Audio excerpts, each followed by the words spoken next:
have some time for some questions. I guess just first to Kevin, I'm a little unclear as an outsider what the health department's authority and you know, how did you fit into the whole first response?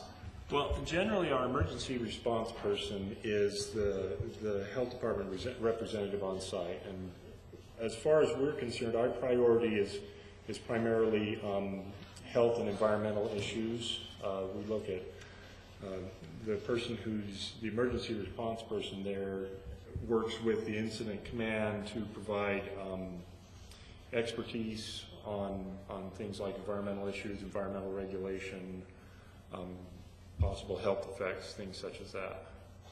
Okay.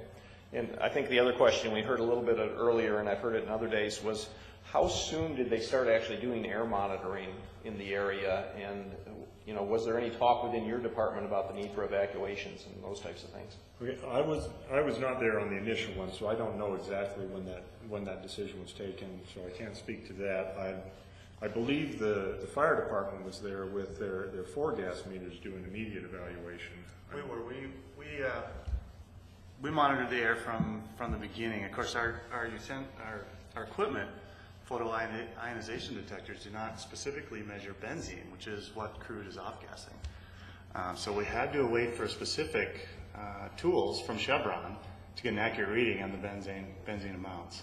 And how long did that take before they showed up with those? Oh, they were there within the first hour and a half. So of the scene. pretty quick. So pretty quick.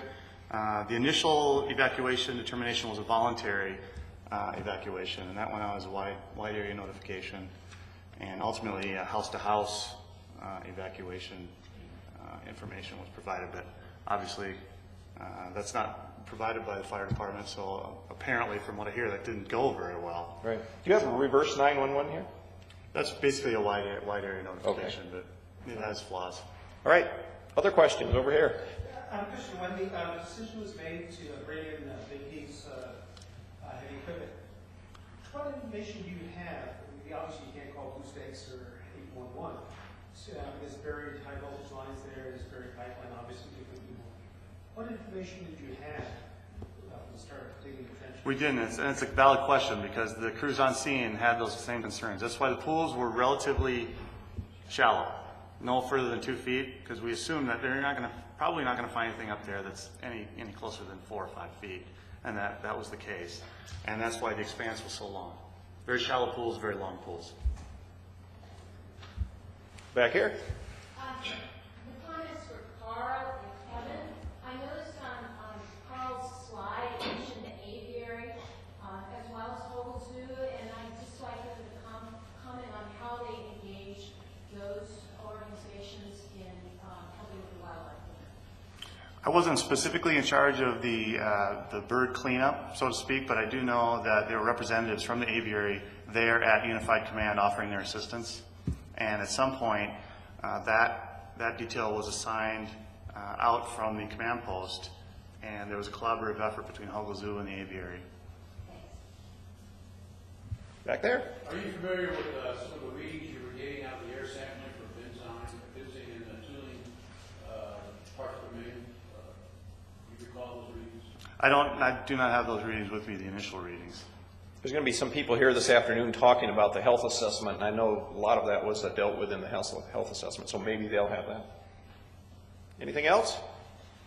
Yeah, under the heading of what more can be done in future planning, I'm wondering if the public can see the high consequence area planning for the state of Utah happening, and also is there a plan that's being implemented to look at seismically retrofitting aging pipeline infrastructure in Utah?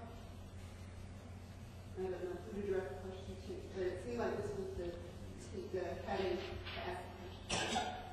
Yeah, Right.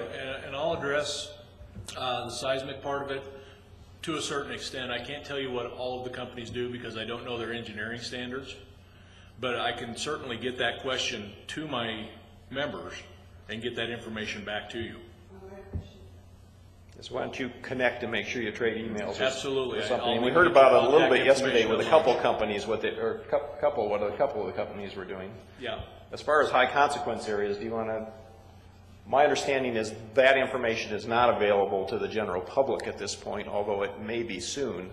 It's much an easier thing to kind of define for natural gas lines than liquid lines, because liquid can flow downhill, so it's a harder effort to try to show what is and isn't within a high consequence area for liquid lines.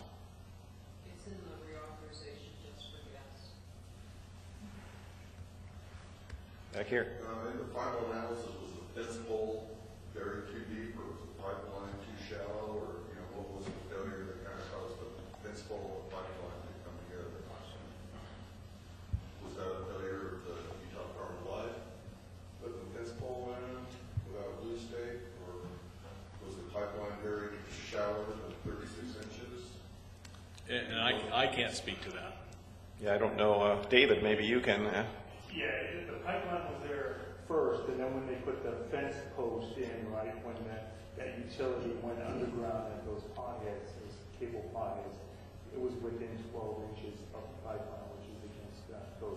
So the fence post came in after the pipeline was buried sufficiently.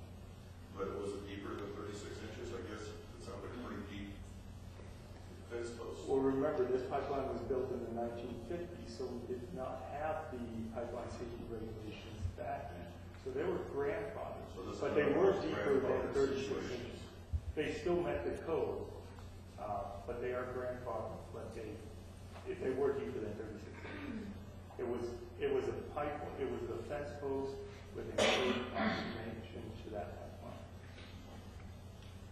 pipeline. But it also seems like there was some shared responsibility there, so because the pipeline, I mean, the fence post went in too near the pipeline, but they should have been inspecting their right-of-ways and seen the fence post too. There were two things. There was, you know, did somebody call before they dug for the fence post, knowing that there's a pipeline there?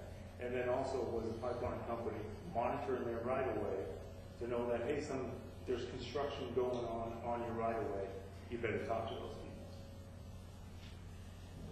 All right, I think we had one more question, and I think Robin wants to make an announcement before we go off to lunch. Not necessarily a question, but an acknowledgement. And I just wanted to acknowledge the fire department, you know, for your response coming to my property. As I had ducks crossing, you know, in my yard with oil all over their body, as well as these trout the size of salmon stuck on the grade before it went back down to the reef park. And the fire department having to pick up these fish that were quite dead, that's dying, and having to take them out of their misery. And I was there, I was like, what are you doing? Seeing such sadness on these firefighters' faces as they were having to move life. So, just want to make them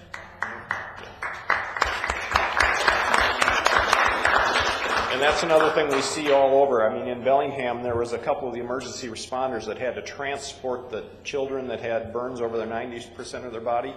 There's one of those people that's never been able to return to work because of that experience. So these people really are out there in the front lines all the time.